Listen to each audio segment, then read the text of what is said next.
Hello, everyone. It's Friday, and I'm Darth Paradigm. Time to do a review. It's been a while. It's been a few days. It's been a long week, a long, hard, arduous week. So let's talk about a saber. This is my Ultrasabers Dorinian. I I had the opportunity to buy the Saber Forge Pathfinder used on on eBay.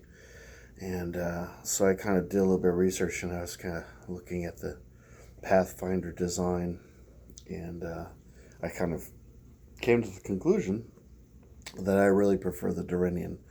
I do. It's like unheard of, really. What with all the love for Ultra Sabers out there, but this is really a very pretty hilt.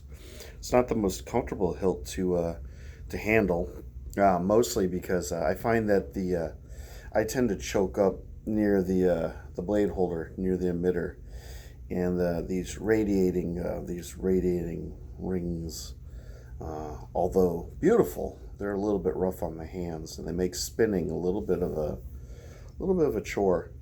This little mini Suba thing where the emitter connects to the body tends to be a little bit coarse. But you know what the saber lacks in comfort, it definitely makes up for it in looks. And I'm really quite fond of this, and I'm glad that I purchased one. Mine just has the Obsidian Light soundboard. I went with Consular Green for the primary LED.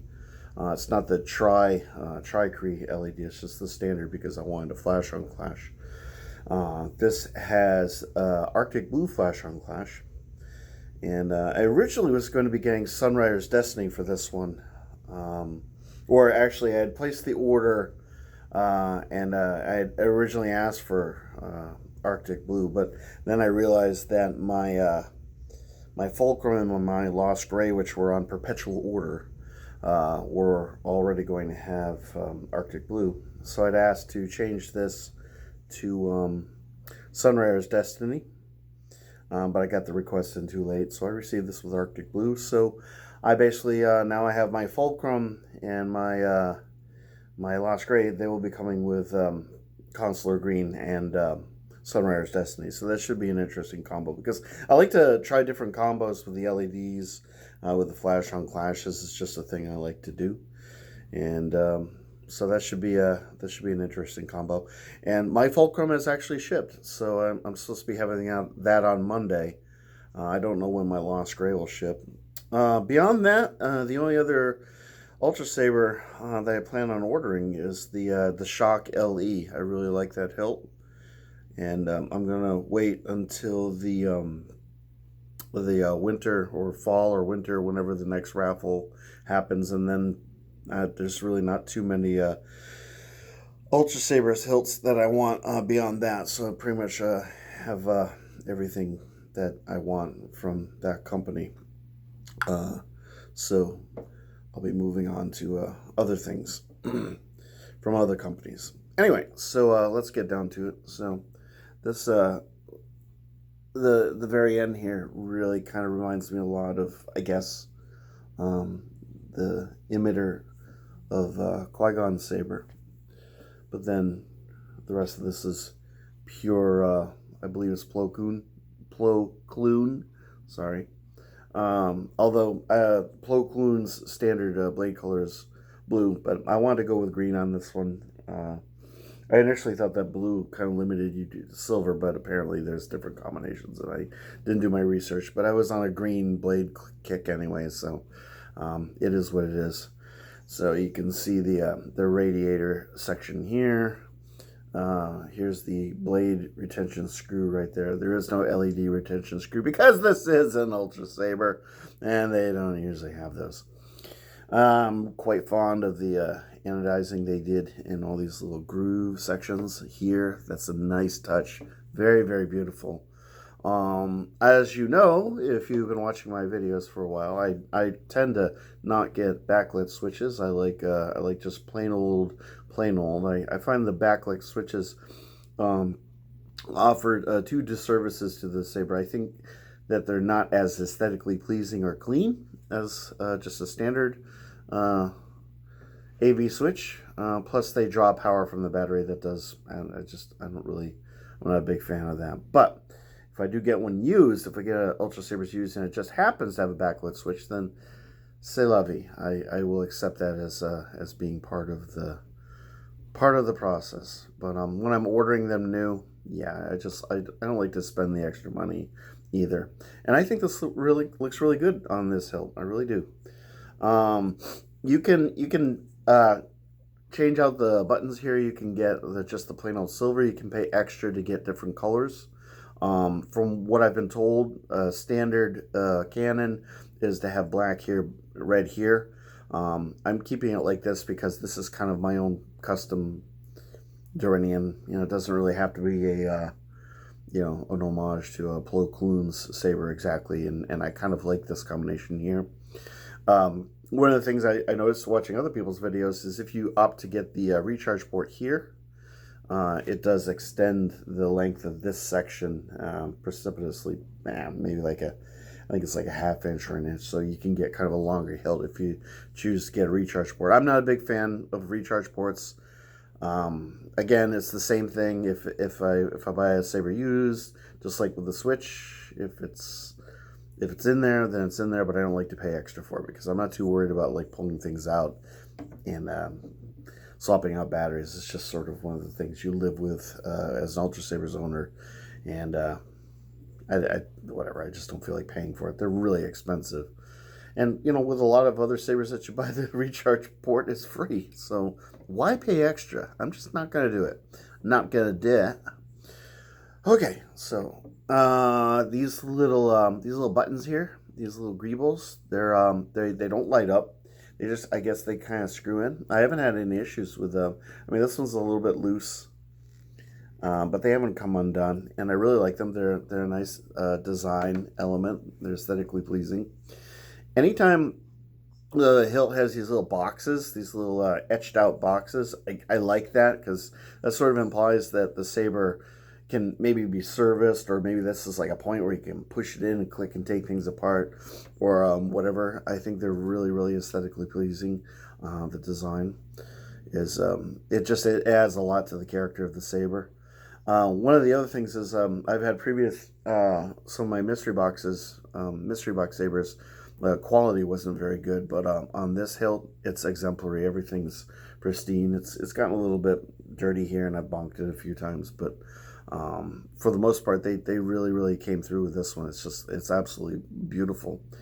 I really like the, I don't know if I can get the camera to focus because I can't really see what I'm doing, but there's like kind of a finish here, kind of a really, really micro knurling. You can feel it. It's like a tactile kind of feeling, and you can see it. It's just kind of a really interesting thing that they did with the finish here. That's just very, very nice. It's attractive, and it sort of prevents the saber from being too much of a fingerprint magnet. So anyway, moving on, we have our CoverTech wheel. I've seen some people get silver. Mine came with black. I think the black looks really good. It offsets this greeble and all the black highlights here. Very nice, very nice. This section right here is just a little bit wider than the rest, so it's a nice tactile point. Kind of leads you into this thing, which you'd think would be sort of an uncomfortable mess to deal with. And this is right here. This is why I preferred the Dorinian to the Pathfinder. I really like all the elements to the pommel on this thing. I think it's spectacularly done. I haven't taken this whole thing apart. Some people like to do such things. Me, I'm not a big fan of taking things apart because who knows if I can get them back together again. But this kind of reminds me a little bit of, I can't remember the Jedi's name. It's not Plo Koon. It's a Kit Fisto. He has this little, kind of a similar little thing on the end of his his saber. He does have all these like flares and vents and things, but this is being a clan saber. They all kind of have very similar design cues, but my main reason for really liking this, other than aesthetically it's just gorgeous, is the fact that it has side vents. If you've seen any of my videos, anytime I have a saber with side vents, I'm a big fan of that, because I don't like vents that shoot out the back. They're not quite as loud. They're not as quite as punchy. When you have side vents, which, I don't know, I believe Ultrasabers just really excels at getting the sound out of their hilts. They tend to be very loud and very, very, very, very pronounced and clear. For, you know, I mean, this is, like I said, just a standard Obsidian Light. I didn't go with a premium soundboard, but the Obsidian Light, the standard Obsidian sound font, is extremely loud, and I didn't really feel the need to have the the font changing capability on this hilt. I was like, no, I'll just get the standard Obsidian, and that's fine. So you probably want to see me ignite this thing finally. Well, here we go. This is it.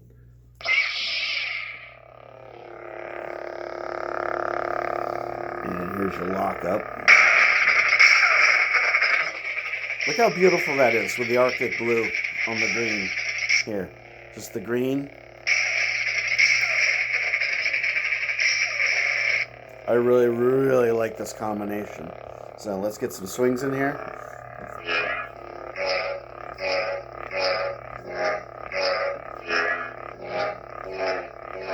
Very standard, and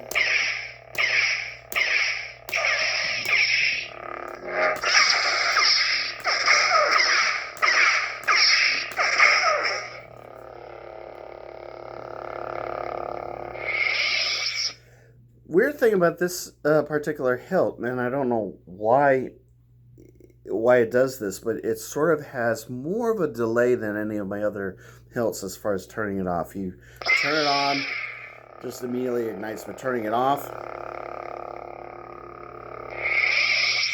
you have to kind of hold it for a few seconds. It's really it's interesting how that.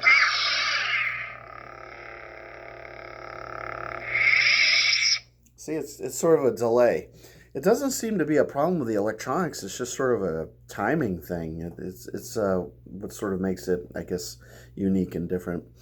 I think I forgot to mention that these just kind of screw in, so you can replace them with different colors or whatever, even after you've purchased it. This is pretty standard threading. You can switch them back and forth. So let me just give you kind of like the visual tour from one end to the other. And then we'll probably leave it at that. I didn't tell you the length of this, but I'd put it at probably a solid 11.5, 12 inches. I'm not really big on measuring the hilts. To me, it's you can kind of see. My hands are kind of average size, a little bit larger than normal, but you can get both hands on here. It's light enough, one-handed is fine. It's a little bit of a bulky saber. You know, the common refrain, the common lament regarding Ultrasabers hilts is that they're fairly large. I've never had an issue with that because I have large hands. I do feel that the bulk, the diameter of this does make it a little bit, you know, the grip isn't quite as comfortable as it could be, but it still is very much a very, very lovely saber. I personally would recommend anyone to grab one if you're even remotely tolerable of Ultrasabers and all their proclivities, which I am. Then I would say just go ahead and grab one of these. I think it's really one of their finest examples of their craftsmanship. It's just simply a gorgeous hilt. Lastly, a little bit of a story. Because of the delay with my fulcrum, they had offered to swap out that whole song and dance where they send you the formula. They tell you what hilts you can get in lieu of the one that you actually want. And for me, the Dorinian was one of them. And I had planned on ordering the Dorinian anyway. And I was kind of getting to the point where I sort of wanted to get my hands on something. So I told them, well, okay, tell you what, I'll wait for my fulcrum. If I order a Dorinian, and I had a 20% off coupon and free shipping and all that, so I was going to take advantage of everything that they had to offer at the time. If they could ship this out within 2 days. And I also asked them if it's at all possible, can you send me my summer raffle prize with the Dorinian? Well, if you saw my unboxing video, they did not send me my summer raffle. I've emailed them twice since that unboxing. I haven't overwhelmed them with too much correspondence, but they never got back to me on that. So I'm imagining that my summer raffle prize, which was just a grab bag saber, will probably come with my fulcrum on Monday. If not, then that's that's a whole nother issue. But anyway, they did get this to me in a reasonable amount of time, and they didn't screw it up. So, way to go, Ultrasabers! Hurrah! You turned the corner, I'm sure. Oh my God! So, there you go. That's my review of the Dorinian. I hope you enjoyed it. And if you have any questions regarding this hilt, please let me know in the comments. I'd be more than happy to answer whatever questions you have.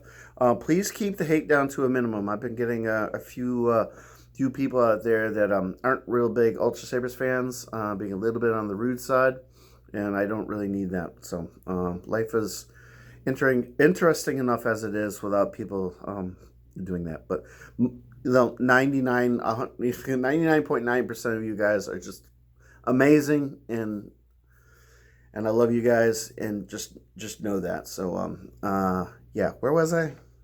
Oh yeah, share the video if you could.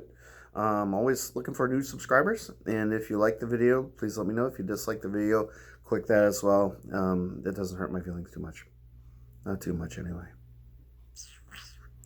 Anyway, so it's time to go get my Friday on. Hope everyone has a wonderful weekend, and I will see you pretty soon with more videos. I've got all kinds of stuff coming up. I've got unboxings, and I've got reviews and comparisons, and I'll keep you guys amused, I promise. Okay, I'll catch you guys later, and may the force be with you. Have yourself a good night, and as always, bye.